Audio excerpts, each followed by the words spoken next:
ने बताया। गाने के लिए मतलब बोलना है, भजन करना है, गाना है, पर क्यों? भोजन करने के लिए। यानी उसमें जो भाव भरे हुए हैं, उसमें जो अर्थ घटित एक अपेक्षा से उन्होंने उपदेश भजनों के माध्यम से दिया कि सीधा उपदेश नहीं दे सकते तो भजनों की रचना की कि चलो आप भजन गाते गाते उसको अर्थ को समझेंगे और अर्थ को समझते समझते उसमें जो योग्य जीव है वो आगे बढ़ पाएंगे। सभी उस योग्यता को प्राप्त नहीं कर सकते।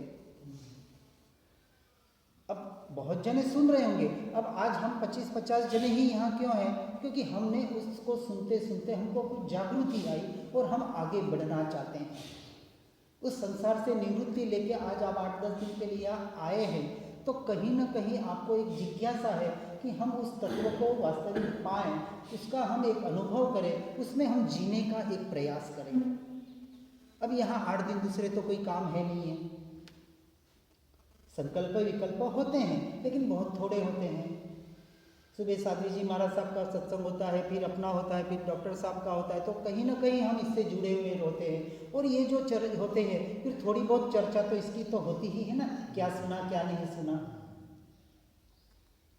जैसे आज नीचे कोई नालायक के ऊपर थोड़ी चर्चा कर रहे थे, कौन कर रहे थे पता नहीं, पर अच्छी बात है, कम से कम ये बात तो निकली ना, तो एक शब्द को हमने पकड़ा, तो कहीं ना कहीं उसके चर्चा करके उसके अनुसार अपने को ढालने का हम अपने आप पुरुषार्थ करते हैं। इसलिए जो दृष्टि का विषय है, जे दृष्टा छे दृष्टि नो। अब दृष्टि को बराबर हमने समझ लिया, परदृष्टि और स्वदृष्टि। परदृष्टि में दो भेद, शुभ और अशुभ। अब हमारी दृष्टि कहाँ है और हमें दृष्टि को कहाँ करना है?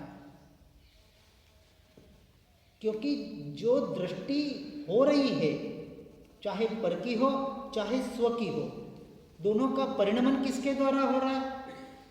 दोनों का दृष्टा तो आत्मा ही है। तो आत्मा अपने उपयोग को जब पर में एकत्व करता है, पर द्रव्य और पर भावों में, तो वो पररूप होता है, ऐसा व्यवहार से कहा जाता है। ये भी आत्मा का एक स्वभाव है।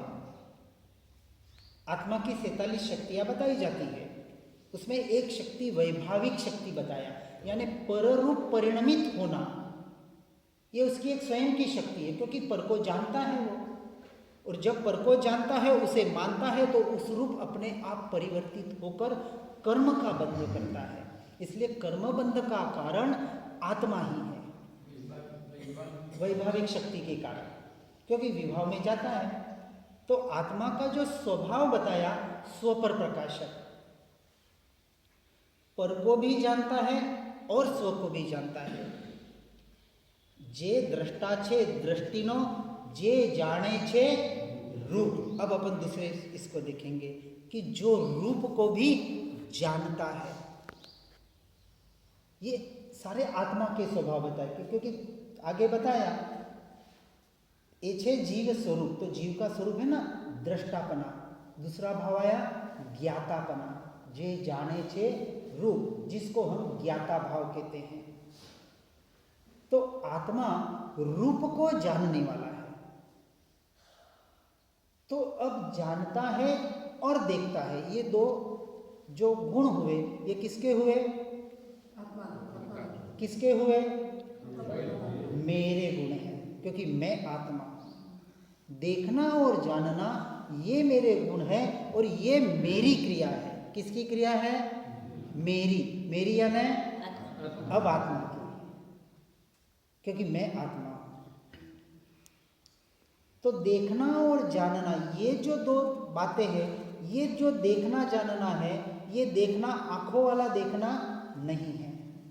इस बात को समझना। आंखों से देखना, ये तो चमड़े की आंख से, तो ये इसके इसमें आता है ना अष्टावक्र के इसमें, चमड़े की आंख से जो देखता है वो चमार है। हाँ, देह दृष्टि है। इसलिए अष्टावक्र के इसमें आते हैं ना, उसके शरीर को देख के सारे पंडित हंसने लगे, तो क्या सभी चमारों का मेला लग रहा है? अष्टावक्र गीता में बताया। तो जो अपने आप को शरीर मानकर जी रहा है वही चमार है। क्यों ही देहात्म बुद्धि पड़ी हुई है, देह दृष्टि पड़ी हुई है। अब इस बात को इस तरीके से समझे कि जे जाने छे रूप, तो जो रूप है उसको जो जानने वाला है उसको ज्ञाता भाव कहा। तो उसको जानने वाला कौन है? आत्मा, यानी कि मैं। तो अब जानने के प्ररूपण को समझने का प्रयास करेंगे। हमने दृष्टा को समझा, अब ज्ञाता भाव को समझेंगे, ताकि ये समझ हमारी क्लियर हो जाएगी ना, तो हमारा परिणमन कैसे हो रहा है हमको पता पड़ेगा।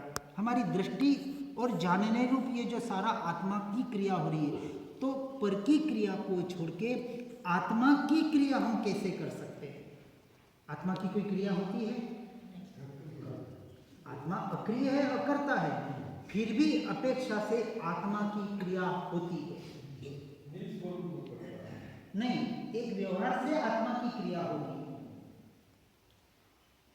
इसलिए होगी अक्रिय होने के लिए भी कुछ पहले करना पड़ेगा, क्योंकि अनादिकाल से जीव का जो संस्कार है कुछ करने का है।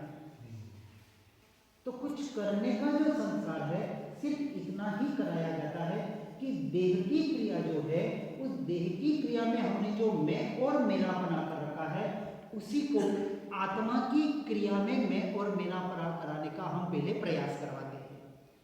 तो एक क्रिया से हटके एक क्रिया देने का हम प्रयास करते हैं। वास्तविक आत्मा अक्रिय है, ये तो परमार्थ का कथन हुआ, निश्चय का कथन हुआ। अभी हम व्यवहार से व्यवहार का कथन करेंगे। जैसे कहा कि एक विकल्प निकालने के लिए हम एक विकल्प खड़ा करते हैं। कांटा कोई गहराई में अंदर गया हो, चुभ गया हो और टूट गया हो, तो उसको निकालने के लिए दूसरा कांटा डालना पड़ता है। पर वो कांटा मजबूत होना चाहिए कि नहीं? कि नरम होगा तो वो और अंदर टूट जाएगा। तो सुई डालेंगे या कोई बड़ा कांटा डालेंगे, और अब जब दूसरा सुई कांटा या जो भी डालेंगे उसको अंदर ही छोड़ेंगे ना? नहीं छोड़ेंगे, उसको भी साथ में बाहर निकालेंगे। हम यही यहाँ प्रोसेस करने का प्रयास करेंगे। एक अशुभ रूपी कांटा निकालने के लिए एक शुभ रूपी कांटा हमने पहले डाला था, यानी स्वाध्याय सत्संग या इसके माध्यम से। अब हम अशुभ और शुभ रूपी अशुद्ध कांटे को निकालने के लिए शुद्ध भाव रूपी एक कांटा डालेंगे। अशुभ और शुभ दोनों भाव ये अशुद्ध भाव है, यानी परलक्षी। अशुभ भाव यानी संसार के भाव, शुभ भाव यानी दया दान परमात्मा के पूजा भक्ति के जो भी व्रत जप तप के जो भी भाव है। इसलिए फिर श्रीमद जी ने कहा, यम नियम संयम आप कियो, बहुताग विराग अथाग लियो। सब कुछ कर